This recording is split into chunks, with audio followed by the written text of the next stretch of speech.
Kita lanjutkan perbincangan pemirsa dilema tahun ajaran baru masih dengan dua narsum saya, Komisioner KPAI Retno Listiarti dan juga Deputi Menteri Kementerian PPPA bidang tumbuh kembang anak Leni N. Rosalin.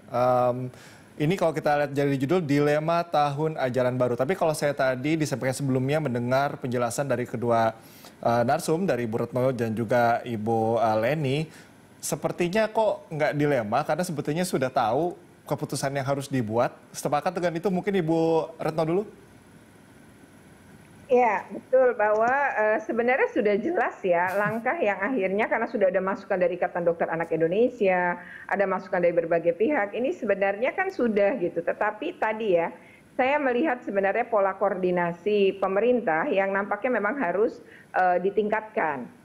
Koordinasi berjenjang seharusnya dilakukan ketika tahun ajaran baru itu memperpanjang PJJ. Misalnya saja dinas-dinas pendidikan, KPAI pernah melakukan rakornas terkait ini. Nah, misalnya sekarang harusnya yang dilakukan adalah Kemdikbud dengan Kemenak melakukan Kemdikbud dengan seluruh kepala dinas pendidikan, Kemenak dengan seluruh kepala kantor agama wilayah di seluruh Indonesia. Mereka kan bisa melakukan rapat koordinasi daring. Dari rapat koordinasi daring itu kemudian tugaskan ya bahwa ini ada protokol dan lain-lain harus disosialisasi bla bla bla itulah diomongkan, termasuk infrastruktur dibicarakan dan bagaimana pemenuhan kepala daerah jika ini memang harus dipenuhi oleh daerah. Nah, lalu dinas-dinas pendidikan ini nanti rapat dengan seluruh kepala sekolah. Nah, itu juga lewat daring. Tanya siapnya seperti apa kendalanya, bagaimana pembiayaan dan lain-lain. Lalu nanti kepala sekolah berbicara dengan seluruh guru. Ini kita mau buka sekolah nanti walaupun nggak sekarang, tapi tetap harus kita siapin. Jadi walaupun bukanya Januari, bukanya September, tapi kenormalan baru kan harus disiapkan. Nah, lalu misalnya dari guru-guru itu sudah dapat. Nah, ini kembali berjenjang dibicarakan kembali. Nanti kalau sudah final, maka yang perlu dilakukan adalah mensosialisasi orang tua seperti tadi Bu Leni bilang. Pembiasan itu harus dilakukan. Nah, disinilah wali kelas punya peran kepada para kepada guru, kepada orang tua murid.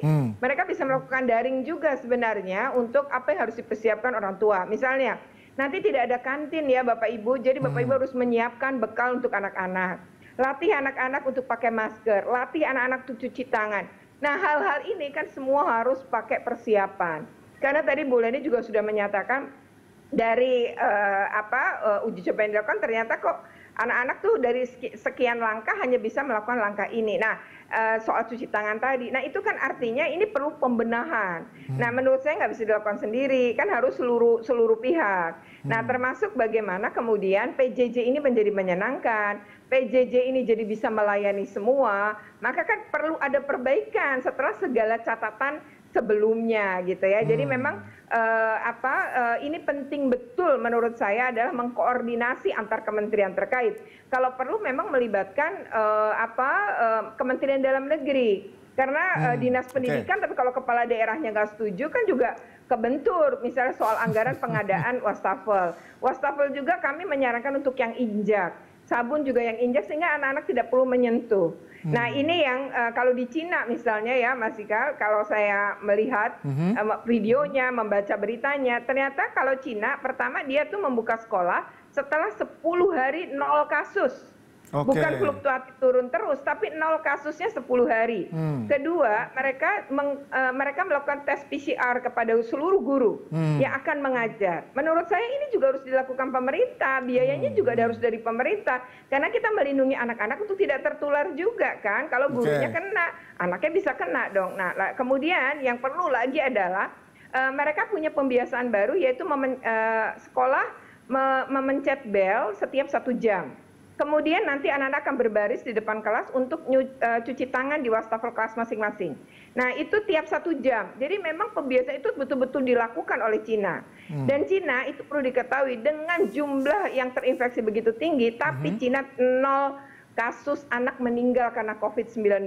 Nah, itu artinya kalau kita belajar dari negara lain ya harus gitu. Dan Cina sekolahnya itu seperti Indonesia. Indonesia kan SD itu 28. SMP itu 32 muridnya, SMA itu 36.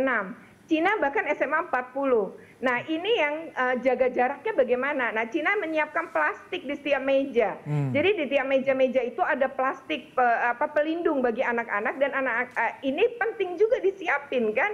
Nah, jadi artinya kalau semua belum siap, orang tua belum siap, guru belum siap, sekolah belum siap, pemerintah daerah belum siap, saya rasa terlalu beresiko membuka sekolah.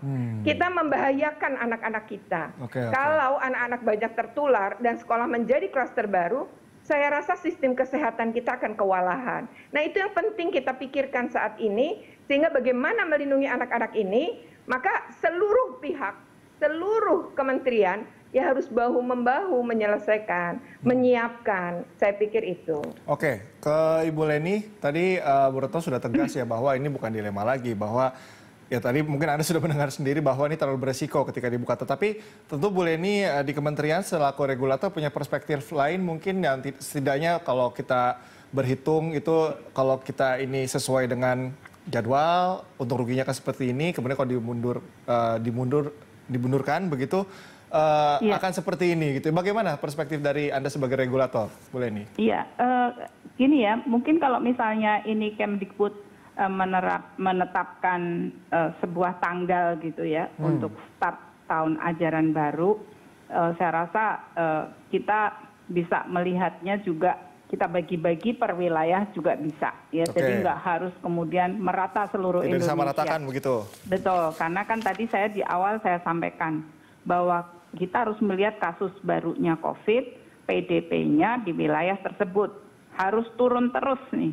Ya oke lah, tadi Bu Retno cerita tentang Cina, tapi kita tetapkan harus turun. Kalau nggak turun selama misalnya minimal 2 minggu nggak turun, udah jangan coba-coba untuk membuka sekolah gitu. Nah ini kan berarti kan seperti kemarin ya, lockdown kan dipilih kan beberapa wilayah. Nah ini juga bisa seperti itu. Jadi per wilayah bisa dilihat, tidak harus secara nasional. Misalnya ya ini ya. Kemudian yang sangat penting sebetulnya tadi 4 hal lainnya selain tadi ya melihat kasus.